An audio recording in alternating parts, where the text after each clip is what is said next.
Bisnes pengenaran dadah ni mendatangkan hasil yang amat lumayan. Selagi kita tak mengambil tindakan untuk mengenal pasti yang betul-betul atas, kan dia orang ambil yang menghalalkan ganja, yang haram dia orang senyap. Tak ada kepentingan kita tolak. Nah, itulah budaya yang ada di Indonesia. Kalau sekali dia boleh bawa masuk dalam 10 kilo, RM36,000. Tak kira siapa pun. Dana undang kita tangkap. Saya akan tangkap RM39,000.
Secara peribadi saya rasa undang-undang yang ada itu perlu dikekalkan. Sebab kuasa untuk, yang saya katakan tadi, bila ada pindaan pada 15 Mac 2018 tu, kuasa hakim adalah untuk menentukan sama ada dia nak kenakan apa hukuman gantung ke ataupun nak bagi hukuman penjara apa seumur hidup, antara dua tu hakim akan buat keputusan. Biarlah kekal undang-undang tu, biarlah ini menjadi satu aspek yang akan memberi ketakutan, kegerunan kepada orang untuk membuat kesalahan di Malaysia. Macam Singapura lah. Saya yakin orang takut. Dia tak akan tolak ansur. Masuk ini memang gantung hukumnya. Tapi kita ni dah ada ni, so kita akan serah kepada hakim lah. Hakim yang mempunyai budi bicara untuk sama ada nak kenakan penjara apa ni seumur hidup ataupun nak hukum gantung. So biar kekal macam tu. Bagi saya itu satu undang yang dapat memberi orang kata pencegahan lah, untuk menimbulkan ketakutan, kegerunan kepada orang yang bakal membuat jenayah ni lah. Sebatan 15 sebatan tu, sekali sebatan pun dah akan menimbulkan ni kan 15. Impact dia besar, itulah hukuman. Walau bagaimanapun kita serahlah kepada budi bicara kerajaan lah. Mungkin kerajaan nak buat pindaan tu bergantung, tapi bagi pandangan kita perlu dikekalkan. Biarlah kekal.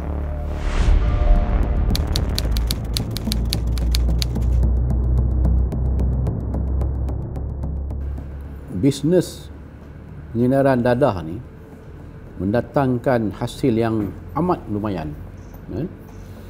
Macam tadi saya bagi contoh lah, 1 kilo RM36,000 ini kalau pergi ke Indonesia jadi 100,000 kan, RM36,000, RM100,000.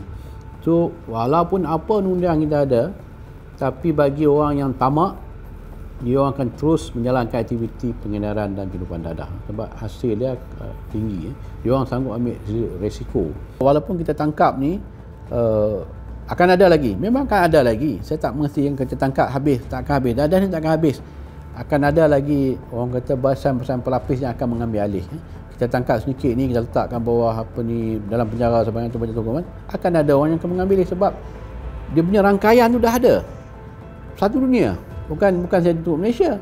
Contohnya hari ini ketua sindiket dia A telah ditangkap, B akan mengambil alih. Sebab rangkaian tu dah ada. Dia hanya untuk meneruskan saja. Sebab tu saya kata selagi kita tak mengambil tindakan untuk mengenal pasti yang betul-betul atas tu, untuk kita betul-betul tangkap keseluruhan anggota sindiket ni dan kita sita aset-aset dia orang bawah apa ni amla ni, atau pengembangan wang haram tu, memang dia orang akan berterusan. Itu yang saya tekankan tadi, perlu ada pendekatan baru di pihak polis sendiri untuk memastikan bahawa kita dapat mengambil tindakan yang secara holistik keseluruhannya Macam laporan UNODC yang saya katakan tadi tu, yang dikeluarkan dalam beberapa hari lepas, untuk tahun lepas dia ada 1 bilion pil mat yang dikeluar dan diedarkan di Asia Tenggara. 1 bilion tu. Bukannya di rantau Timur Tengah, di rantau ni kan. Tu benda tu tak akan habis. Apa yang kita perlu buat, wajib buat adalah kita meneruskan operasi kita mengurangkan. Kena pasti kurang. Betul, kita tak boleh berhenti. Dan pada masa sama kita tak boleh beri kelonggaran. Kita jangan mengambil tindakan untuk melonggarkan undang-undang yang ada macam tadi. Cadangan untuk menghapuskan hukuman gantung. Bagi saya itu kita ke belakang, bukan kita ke depan. Kita menghadapi masalah ni yang masih lagi serius, kita nak kendurkan lagi. Tindakan penguatkuasaan, tindakan undang-undang kita. Saya rasa itu satu tindakan yang ke belakang, bukan ke hadapan. Kan? Mungkin bagi setengah NGO yang sering bercakap dengan human right, hak asasi, mungkin dia orang satu kemenangan pada pihak dia orang. Tapi kita tengok secara keseluruhan, macam isu nak legalize ganja, dia orang ambil contoh kat US banyak. Tapi setengah-setengah state, setengah-setengah negeri di US, dia orang tak. Dia orang masih mengharamkan lagi ganja. Kan dia orang ambil yang menghalalkan ganja, yang haram dia orang senyap. Diam. Kan kita betul US dah menghalalkan ganja, kita pun nak menghalalkan ganja. Contohnya lah. Kan? Dia tak ambil, dia ambil sikit-sikit. US, apa ni, negara-negara barat, human right, dia orang tak tangkap. Tengok undang ni orang, Patriot Act. Tengok undang anti kekerasan dekat Australia, dekat apa ni, dekat India yang the biggest demokrasi. Dia boleh tahan orang satu hari kot tanpa ambil riman untuk siasatan keganasan. Kita tak. Ada beberapa hari pun kita nak mansuhkan kan. Itulah contohnya budaya kita di Malaysia lah. Kita hanya ambil yang sesuai dengan kehendak kita, kepentingan kita. Yang tak mengikut kepentingan kita tolak. Walaupun daripada barat. Yang pada barat yang ada kepentingan kita ambil. Tapi yang barat yang tak ada kepentingan kita tolak. Itulah budaya yang ada di Malaysia lah. Itu yang menjadi trend sekarang di Malaysia. Kita pun amat teruja. Amat teruja untuk ikut rentak dia orang. Tapi yang akan menanggung risiko dia adalah ni lah, rakyat kita lah. Macam saya katakan tadi lah, kalau sekali dia boleh bawa masuk dalam 10 kilo, darab lah tengok. Tokan-tokan kita tangkap pun banyak ni kan. Kalau 10 kilo darab lah 36,000. Sekali transaksi kan. Bukan siapa tak nak lah. Orang kata apa, yang mementingkan ni lah, orang yang gelap hati ni dia akan terlibat.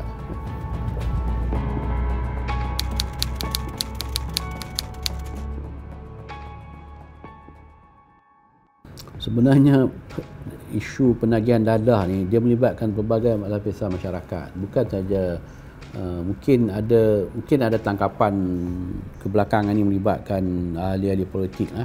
Kalau ikut statistik yang kita ada 3 lah. Seorang bekas ketua pemuda satu parti lah yang kita tangkap pada tahun lepas lah. Ini merupakan pokok ganja lah. Satu lagi tahun 2020 lah. Ini YB ya. Adun sebuah negeri lah. Satu lagi pun adun juga. 2 adun, 2 bekas, 1 bekas ketua. Ini 3 kes melibatkan ahli politik. Macam saya katakan tadi lah, tak kira siapa pun lah. Langgar undang kita tangkap lah. Tak mestinya dia adun, dia ahli politik, kita nak lepaskan. Trend kecenderungan untuk kita memberi layanan istimewa, saya kata dah, itu sekarang bukan masa dia lagi lah. Kita dah cakap berkenaan dengan negara maju sebagainya. Kalau kita ada undang-undang yang double standard, so tak guna lah. Kalau individu A, orang biasa ditangkap, dituduh dan sebagainya, kalau melibatkan adun kita nak lepas. Ataupun kalau melibatkan adun, dia akan buat dia dianiaya sebagainya. Itu hak pembelaan, pergi ke mahkamah. Polis kita tangkap berdasarkan bukti apa yang kita ada kan? Kita akan kesihatan, hantar kepada DPP. DPP tengok cukup bukti, tuduh. Kita tak ada orang politik ni kan, tak ada kan. So jangan beranggapan bahawa kalau kita orang politik kita ada kekebalan. Zaman tu dah berlalu dah. Kalau kita nak pergi balik zaman tu, saya tak tahulah zaman mana kita akan ada ke depan.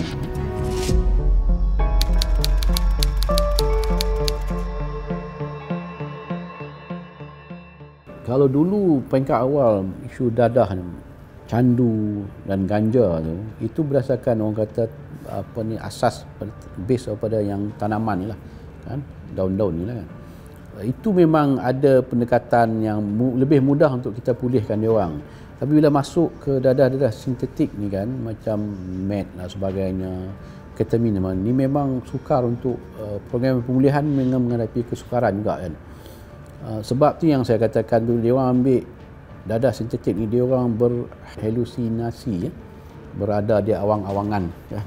Ini yang suruh bunuh orang sebagainya kan. Sebab tu saya tekankan, saya bagi tahu dekat pegawai-pegawai saya bila saya masuk ke narkotik, saya tekankan Section 39C tu. 39C ni adalah untuk hardcore ni. Kali ketiga ditangkap terlibat dengan dadah ni, memang saya akan tuduh bawah 39C. Dia akan masuk dalam 5 tahun. Sebatan, berapa kali sebatan.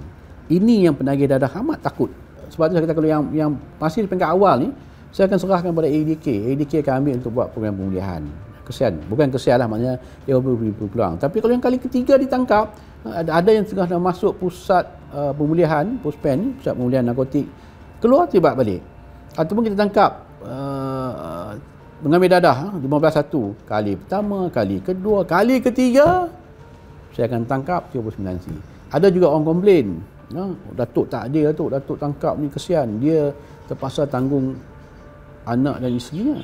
Tapi individu ni, kalau kita tak tangkap, bagi saya salah satu kaedahnya, bila kita tangkap, dia dijatuhkan hukuman 5 tahun dalam penjara, insya-Allah dalam penjara tu dia sukar untuk mendapat, saya kata bukan tak boleh dapat, sukar untuk mendapatkan dadah. Mungkin itu salah pendekatan yang kita boleh mengubah dia orang. Kalau dia duduk kat luar ni macam tu juga. Penagih dadah ni, kebanyakan yang terlibat, dia akan sampailah ke penghujung nyawa dia. Kebanyakannya lah, kalau yang hardcore lah. Ada yang dipulihkan, alhamdulillah. Kalau ikut statistik yang dikeluarkan ADK, tak dia 69% kejayaan pemulihan kalau tak silap ya. Satu jumlah yang besar biasanya. Tapi ada ni hardcore. Hardcore ni kita jangan tolak ansur. Kalau kita tolak ansur, ini yang akan menjadikan isu-isu ni yang pergi bunuh keluarga sendiri, bunuh mak sendiri, bunuh adik sendiri kan. Kononnya dapat wahyu kan. Bila ditangkap, bila dia sedar, dia pun tak sedar apa yang dia buat. Ini yang saya kata yang hardcore ni, kita jangan bagi peluang pada orang. Kalau kali ketiga saya tangkap, memang 39C. Orang komplain lah. Ada juga NGO komplain, tak adil, tak patut kan. Dia orang ni bukannya salah, dia ni adalah pesakit. Kalau 3 kali tu bukan pesakit lah. Kalau kali pertama tu mungkin sakit kan. Kali ketiga bagi saya bukan pesakit lagi. Itu hardcore. Kalau dibiarkan, rosak masyarakat kita. So, di sini jugalah pentingnya peranan kaum keluarga dia orang. Mak bapak kena mengambil peranan. Sebab tu kata institusi yang paling kecil dalam tanggungjawab adalah keluarga. Kalau mak bapak ni tahu anak dia peringkat awal terlibat dadah, bagi tahu dekat ADK. Dia ada hotline, ADK akan datang ambil dia orang untuk program pemulihan. Jangan dibiarkan. Tapi kebanyakan ibu bapa ni, dia secara tak langsung dia menyokong lagi anak dia. Dia tak maklum dekat ADK, dia tak nak anak dia pergi pusat pemulihan. Dia bagi duit dekat anak dia lagi untuk meneruskan aktiviti dadah ni. Kebanyakan dia macam tu lah. Itu masalah dah. Stigma tu yang kena dibuang. Apa yang dia nak? Malu orang tahu anak dia penagih dadah, atau malu anak dia kena tangkap, atau malu anak dia bunuh orang, terlibat dalam penagih dadah. Yang mana satu dia nak malu kan? Bagi saya stigma tu, malu tu kena dibuang. Kita kena bertanggungjawab lah sebagai keluarga. Kita pun bimbang juga. Kita cakap, kita pun bimbang keluarga kita juga. Tapi insya-Allah kalau keluarga memberikan peranan daripada awal dikesan, dibawa ke ADK, saya kata insya-Allah benda tu akan dapat membantu mengurangkan lagi penagih dadah. Tapi kalau dibiarkan, kebanyakan biarkan. Sampai kadang-kadang kita tangkap pun mak bapak datang, tolonglah lepas anak dia suruh lepas dia, nak suruh terlibat lagi. Anak dia pengedar, bukan cakap penagih, pengedar. Nak minta bantuan kita untuk lepaskan juga. Itu tak ada. So biar mahkamah yang tentukan lah. Kalau saya tangkap, minta maaf banyak lah. Biar mahkamah yang tentukan.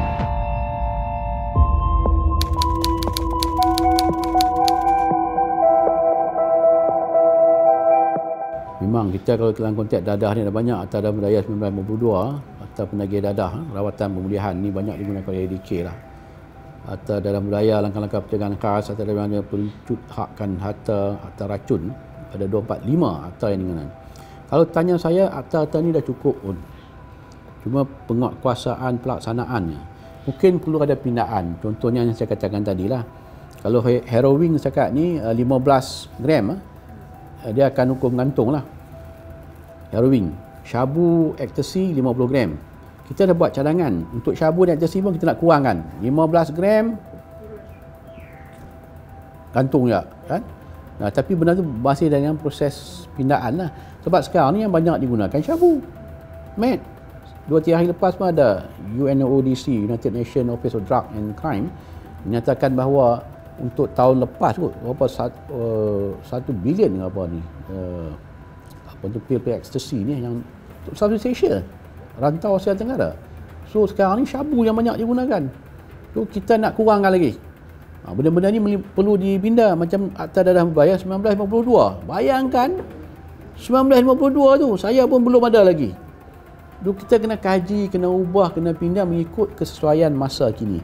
Kalau kita tak pindah, kita akan jadi, undang-undang tu akan jadi tak relevan lagi. Kalau dulu candu, kita start dengan candu, kan, candu, lepas tu ganja, kan, lepas tu datanglah yang NPS ni, apa ni, yang sintetik ni kan, syabu lah, med lah, ecstasy lah, pil kuda lah, apa semua kan. So kita kena ubah lah. Itu yang saya rasa undang-undang dah ada, dah cukup. Kita perlu perkemaskan lagi, kita perlu pindah kalau yang perlu. Kita tak boleh lagi beranggapan benda tu benda yang sama, ancaman dulu dengan sekarang sama. Kalau pada 15 Mac 2018, hakim diberi budi bicara, hakim berbicara sama ada bersalah dijatuhkan hukuman gantung sampai mati ataupun penjara seumur hidup. So hakim akan tentukan, walaupun waktu 9B, itu pindaan yang dibuat. Kemudian kekangan dalam Akta Dadah Berbahaya 1952, yang saya katakan 3 elemen itulah: pengetahuan, kawalan, jagaan, kontrol, custody, knowledge. Untuk NPS ni, yang dadah sintetik ni, sekarang ni kita dah kenal pasti 900 jenis dadah sintetik. Tapi yang baru disenaraikan dalam kita punya Akta Dadah Berbahaya kita hanyalah 66 jenis. So ada lagi berapa lagi yang perlu disenaraikan. Jadi kalau sekarang ni, kalau orang guna dadah sintetik baru, kalau kita dapat tangkap dia pun tak menjadi kesalahan. Ini yang kita undang-undang perlu dipindah. So kita perlu masukkan lagi balance. Lagi apa? Lagi lebih kurang daripada 844 lagi dadah sintetik dalam senarai Akta Dadah, barulah kita boleh menjadikan. Sebab tu kita benda ni berubah-ubah, tambah. Okay, kalau kita masih lagi duk gunakan Akta Dadah Berbahaya 1952, candu lah, tak salah. Kan? Benda-benda ni yang saya rasa perlu ditekankan. Kemudian laporan ni lah yang saya katakan patologi dan sebagainya kan, lambat dikeluarkan. Kita pun faham kekangan dia orang. So mungkin perlu dipindah sebagainya. Lagi kita buat kerja kelas, kita jangan bimbang. Maruah kita tak ada lah. Tak perlulah kita nak berlakon. Bukan cakap saya, pegawai yang kerja bawah saya pun bertakut legalize ganja, itu okey. Tapi kita tunggulah. Salah, tanam tak salah, ketumnya lain sikit. Ini antara perancangan saya akan buat lah. Saya nak start dengan satu daerah kecil dulu, mungkin dipaham. Kita akan laksanakan semua negeri.